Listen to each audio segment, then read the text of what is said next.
Why is GTA 6 the biggest content farm that has ever existed in modern media? It's a really good question that I feel like if you're seeing this video, you may want to know the answer to. It's a weird thing, but I'm sure every day your recommended box is filled with leaks and news and people showing that they've got the game early or have early access to some sort of information, and that's because we live in an algorithmic society. More so than ever, everything is curated to what you're watching, so you end up in this perpetual cycle of nothing besides what the algorithm will show you. Long gone are the days of the trending pages and everything else where people were sort of sharing in a cultural moment, and now it's a very user-specific timeline. One of the main reasons you're probably seeing this video, because the algorithm has graced me with your timeline. Hi, I'm Fez, thank you so much for tuning in. My job is to talk about different things and aspects in GTA 6 that I think are interesting, and this week's subject is about this content circus we find ourselves in. I'm almost positive that you know what I'm talking about. I get recommended videos like this daily, where it's someone blatantly lying about something that they have to do with Grand Theft Auto 6. It could be gameplay, it could be an insider leak, it could be the game itself. There has been years worth of this content slop online, and considering that we're still over 300 days away still, it's not going to slow down now. One of the funniest aspects of this whole thing, in my opinion, is the fact that this has kind of always existed with Grand Theft Auto, but it's not maybe in the same way that it is today. So, if you'll give me a few minutes of your time, let me take you on a little journey where I talk about how we ended up here. Let's start with Grand Theft Auto 1 back in 1997. You may find it hard to believe now, but this game was controversial for its time. It's one of the first games that I remember where you could literally just run over a pedestrian or murder someone in the streets for just walking around. There wasn't many games like this before then. Maybe a civilian walks across the screen and you accidentally shoot them, but there wasn't games that would purposefully put you in a position where you could just shoot civilians. It's wild to look at a game where when you run over pedestrians they look like a squashed ketchup packet, being a very violent video game, but 1997 was a different place in terms of graphics and our tastes and attitudes towards violence as a culture. I remember this game being spoken about, but it wasn't like in a big way. There was some controversy, and in fact Rockstar did orchestrate some of this controversy to get attention to the game. It's a wild marketing strategy, but it definitely worked to some degree. If we come up to date a little bit with GTA 3, it becomes an unnecessary point. There was already so much kind of in this game that was going to be talked about, and we can start with a few major points. Number one, it's Liberty City. It feels and looks like the real counterpart, which is New York, and yes, I know by today's standards it doesn't look anywhere near as good, but let's just put ourselves in a 2001 mindset for a second. It's 2001. 9/11 has only just happened a month ago. New York is in a state of despair. The US in general is in this come-together moment, and this game comes out that has a violent edge that is supposed to be set in a fictional New York. People did lose their mind, despite Rockstar doing a lot to sort of bring down the tonality to fit this timeline that we're in. And we have this new time period where people are kind of in need of an outlet. Yes, it was spoken about that this game was violent and that you could shoot cops, and it was a weird moment in time, but how much of that can be put down to what had just happened?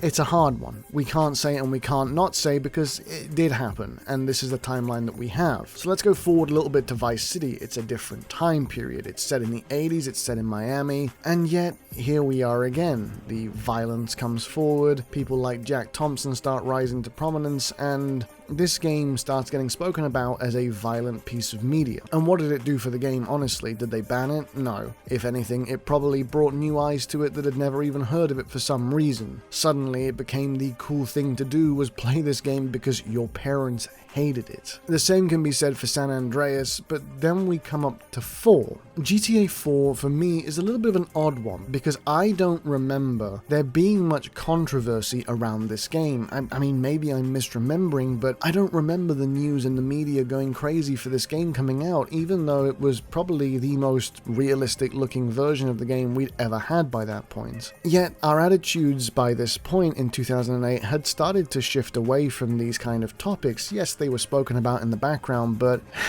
not so much in the same way. I don't remember a lot of controversy around this, and while I'm doing research for it, I couldn't find anything that really stuck out to me. Not really that I remember seeing worldwide. So it's interesting how we got here. GTA 4 was almost where it started to be looked at as more of an art form, not so much this violent thing that nut jobs did in their bedrooms at home, but something that was a bit more important than that. And of course we come up to GTA 5, which did have its own share of small controversies, but nothing major. In fact, the biggest thing that was spoken about with GTA 5 was how it was the most record-breaking piece of media to ever be created. Genuinely bigger than any film, television, or music property before it, GTA 5 broke records that no one else had done before in 3 days. And I think that's what leads us to where we are now. GTA 6 is 100% going to be the biggest video game of possibly our lifetimes. It's a weird sentence to say, right? This could be the biggest game release that we as a consumer base ever see. But it's true.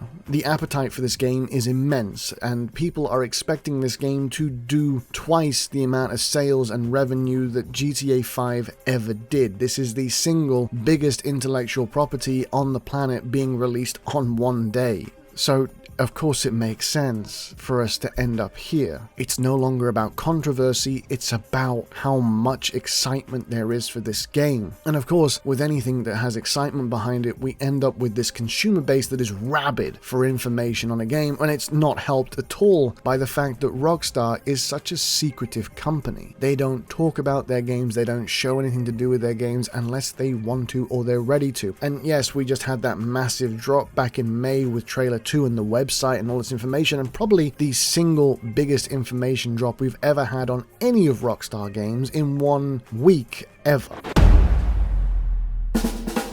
What's crazy to me is that we can go back nearly 10 years and see this GTA 6 content farm beginning back then. People were going around in GTA 5 trying to find clues or hidden messages or all sorts of stupid things that some of which may hold some gravity, but for the most part was clickbait. It was designed to drive traffic to their video because people were excited for their next video game to come out. Wait, back the fuck up. Did I just see a news publication for a Christian website talking about GTA 6 rumors? What the fuck? As time has gone on, we've almost beaten this horse to death, right? How do we end up at this place where now there's no more content that could be honestly milked out of GTA 5? There is a saying when it comes to media these days, which is that it doesn't matter if it's good or bad, all you're looking for is a reaction.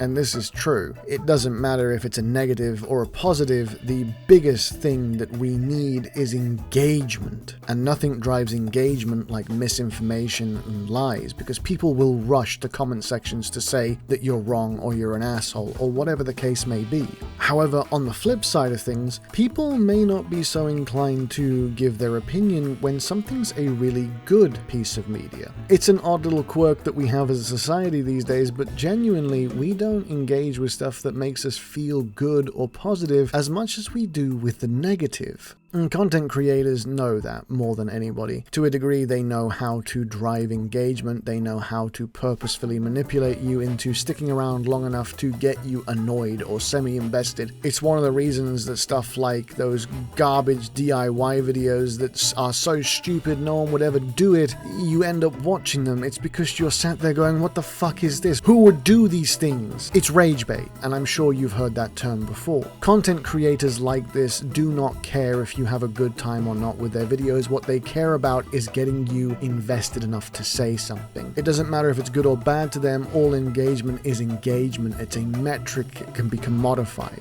For me personally, I get recommended videos like this daily because I watch a lot on GTA 6 because this is a subject that I am truly passionate about, I am invested in. I want this new game to come out, I want to enjoy it, I want to explore it. And the algorithm knows that, so it recommends me content content that is semi-regulated to GTA 6. There's other stuff sprinkled in there, sure, but for the most part, a lot of this is GTA 6 centric. And these content creators know that. That's why you'll end up with videos like this guy pretending that he's got a copy of GTA 6, 8 years ago? What the fuck? Like, literally, this is what we're at. And I remember this video coming out. I remember the memes on it, right? And that's the problem. This content blew up because of the thumbnail, because of how outrageously stupid it was. And yes, he's got memed on. Yes, he's been shit-talked, but here's the fact that we're all kind of overlooking. He also made quite a bit of money off of this infamy. Content farms, more than ever, are crazy for turnover. It doesn't matter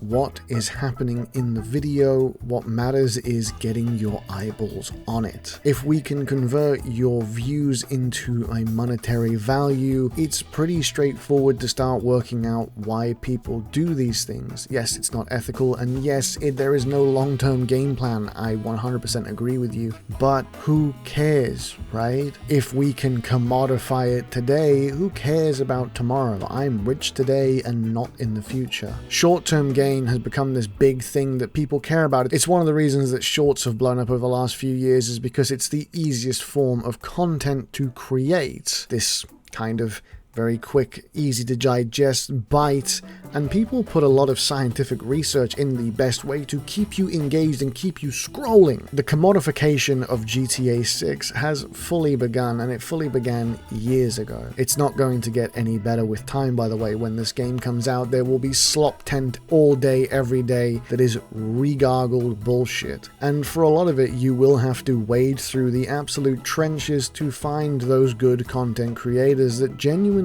do care about what they're talking about. For every good channel, there is 10 slop channels that are dying to pull your attention in and drag you away from the thing that you really care about, but they found a way to commercialize to their benefit.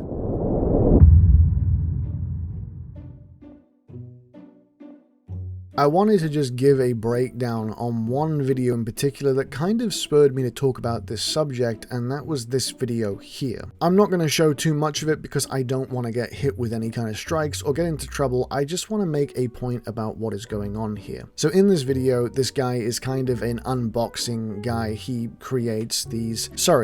receives, in quotations, these boxes to open by companies, in quotations, that are, you know, video games centric or maybe toy centric, and yes, it's pandering to a young audience, right? An audience that has a less than developed sense of what is real and what is not real when it comes to online content. And he made one on Rockstar Games, sent him this crate for him to open with GTA 6. I watched the entire thing, but the long and short of this video is that he pretends that this entire box has been sent to him through Rockstar, and I'm going to use the word pretend because there is no way that this has actually happened, but I can't prove that, and I'm not willing to in a court of law, Your Honor. So let's just say allegedly Rockstar has sent him this box, and allegedly all of these items inside the box, which come with a very particular set of locks for some reason, are items that apparently Rockstar really want to send him. A lot of it is Nintendo Switches and gift cards. I don't quite know what's going on here. Anyway, he gets a few peripherals for computers like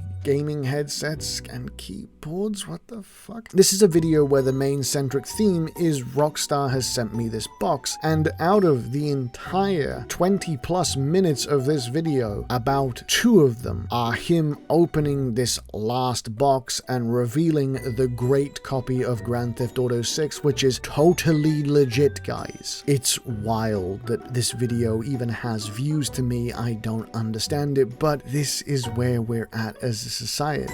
People have engaged with this, and for the most part, this video is kind of a giveaway. He's giving away, in quotations, a lot of these these things to his fans, as he says throughout the video, and when you read the comments section, a lot of these comments are very similar, and that's because of a prompt he says during the video, which is comment down below your favorite part of the video to have a chance of winning all of these goodies. So it doesn't matter to a degree what's happening here, because I know when I was a kid, I'd have commented so fast on this crap to win all this stuff, because my stupid brain would have, gone, wow, I want all these things. And there's a huge degree of that, but the problem is it does leak out of its intended audience. It does have an overlap into people who genuinely care about GTA 6 and not this younger skewed demographic that doesn't understand they're being lied to by a content creator. Sorry, not lied to, misinformed. Can't say lie, could get in trouble. Who are being misinformed by a content creator. We end up with this really weird lapse over where older fans and older people know that this is bullshit and younger fans are the ones consuming it, and it becomes problematic because this commodification has fully set in. There is no way that we can diversify what we do and what we don't get. If it's a successful video, there is a chance it's going to end up in your recommended feed. And the real question to all of this is, why do it? Why create this bullshit that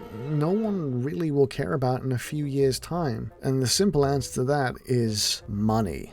Oh yes, there is a lot of money at stake here, an endless amount of money. In fact, it is quite the crazy content farm that you have no idea on. If I was to give you a rough guess as to how much revenue this video has made, what would you think? 100, 200, maybe 300? Maybe you're someone that doesn't understand and you think this is $10,000 worth of views. Well, I'll tell you what, I'll give you one of my own metrics and you can understand something. Okay, I want to pull back the curtain here for a second and really show you something from me. I've only been monetized for about a month, and here is one of my best performing videos. You can see the amount of views it's had, and the duration length of the video is around about the same amount of time as this video, okay? And here's how much revenue it has made. So, YouTube works per 1,000 views. Every 1,000 views is how much you get paid. So if you divide this amount so you can get the average clicks per million, you see how much I make per 1,000 views. If I was to hazard a best guess, I would say we're possibly in a similar ballpark when it comes to CPM, so let's talk about how much this video has made. This video has made this much.